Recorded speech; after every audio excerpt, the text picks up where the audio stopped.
What made this one right for you both? I think, a combination of things. I have utmost respect for Coach Wilcox. I have an utmost respect for, and just what he's done and the man he is, and just, and so I feel really good about that.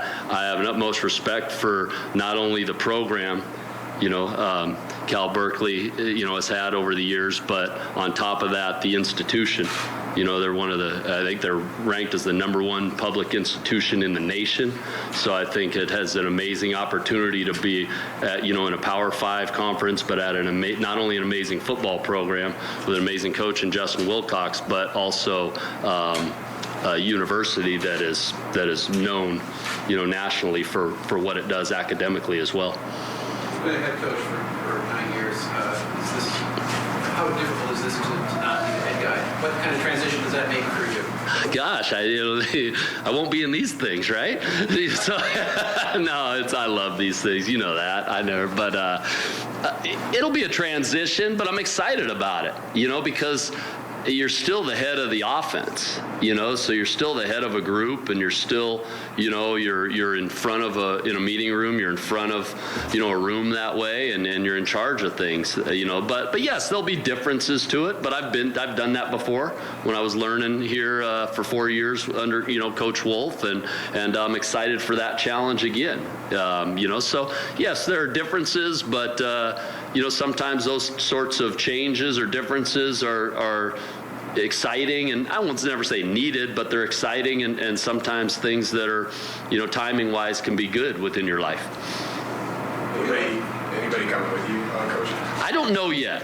I can't speculate on that yet because there's always that interview process, so it's one of those things where we get down there and, I know he's only, I don't want to speak for Coach Wilcox in terms of, the staff he's kind of working on and putting in place, but he has a process he has to go through where he brings guys down and they interview and do that. So it doesn't mean there couldn't be, but I just don't know yet until we, this is just getting this to this point, just, where I'm at has been a whirlwind. So it's the next step will be then to, talk through between offensive coordinator, defense coordinator, and obviously head coach ultimately on how we, fill out the staff. How tough was it to actually say goodbye, that you are? Extremely. I mean, it's just, it's like you're fine during the day, you're excited, and then when all of a sudden it really hits you, like in front of the team and then in front of you guys, just, and you're really, thinking about it, it's hard. But it's like anything. I want it to be hard.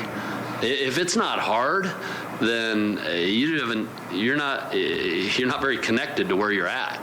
So that's how I look at it. I'm glad it's hard, but yes, it was extremely difficult. And I hope the next place I'm at is extremely difficult too, if that day ever comes. How much did it weigh in that you're going to go coach with a defensive coach so you do have control over what you're doing on offense? Yeah, I think that was definitely something that intrigued me, and appealed to me about it. But it was probably more to do with not just a defensive coach, but I think an incredible coach, and getting to know him, through, and especially through different people that have worked with him and different things like that, a person of high character that I really respect too. So those things were extremely important to me, in looking at this and saying, this is the type of not only head coach, but also the type of person that I would love to work for. Did you meet with players today then? I did. I just met with them at 3:00. What was the message there? Honestly, I explained to them the situation in terms of just kind of like I did with you guys, in terms of there have been things over the years that have come up, but they weren't right, and they weren't right because this place is so special, but ultimately it was thank you. I mean, that's all I really wanted to do, was to look them in the eye and say thank you. I don't need to get into my career or this or that, or I don't want to get into all that. I want to obviously tell them that I believe strongly, like I said, that nobody is bigger than this program. Not a quarterback, I can go back over the years. We've lost plenty of, incredible players. We've lost great coaches over the years. So I'm excited because I know going forward how strong they're going to be. But more than anything, just thank them. And know that I'm going to have connections in that room for life too. Even if the emotions are tough right now, there are going to be connections for life in that room. You know, those guys are guys that I hope come back to me and say, hey, can I get a job reference from you, coach, or can I get this from you, or this, that, or the other? And those things, I expect those things down the road, and it's just such a quality group of young men that I can't say anything but thank you, because I wouldn't be where I am without those type of student athletes. I wouldn't. So I'm just so appreciative.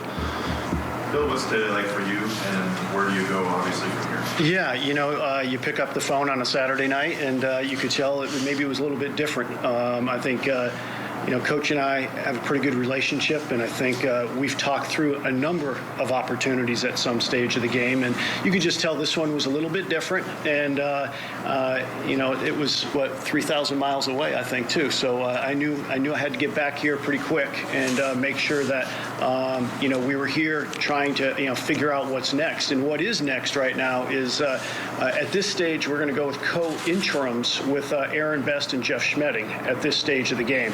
And so the hope is then to do a very expedited search. And as you might imagine, it was Saturday, Sunday, now it's Monday, a holiday. HR's not open. So I've got to get with them and kind of move that forward a little bit. And but I wanted to be there, much like Coach Baldwin said, I wanted to be there for the guys as well. What they've done is tremendous. But again, we can't thank Coach Baldwin enough. I mean, what he's been able to do over the course of 9 years, it was January 4th, 2008, and we introduced Beau as the head coach, and where he's taken this program, a very successful program, he's taken it to new heights. I mean, 4 semifinals in the last 7 years, and 6 playoffs in 9 years, and many just thrilling moments. We can't thank him enough. But as we said, you kind of put that chapter there, and now you move forward, and we're excited about that as well. How tough is it to just grasp this moment? Obviously, you're very happy for Beau, but obviously there's also going to be so much change coming around the program now, especially with, I guess, maybe finding a new identity offensively, just speaking from the team. Yeah, I don't know. That kind of excites me too. I mean, I think life is about opportunity, and I tend to always think glass half full, and what can be next. And I think that's how we need to attack every day, and that's how we'll attack this. And got back this morning, and I was speaking with Coach Schmedding and Coach Best, who are in the back of the room, by the way, and they can do one-on-ones at some point later on. But I think they're excited about the opportunity, and like I said, this program over the course of many years have stood on a lot of shoulders of some great coaches, and Beau's just another one in a long line of unbelievable coaches, and what he's been able to do is incredible. And but we're excited about what tomorrow can bring as well. Okay, that should be it. Also, I think we also, besides Jeff and Aaron, have a couple players as well here too. Awesome, man. Thank you, buddy. Thanks, buddy. Oh, yeah. I'll see you here, too, as I can come back and forth. Yeah, you just call me, man. Yeah, I will. I might be back in 2.5 weeks. Whatever you need. Yeah. Get for your phone. I will. Gage is here. Sure.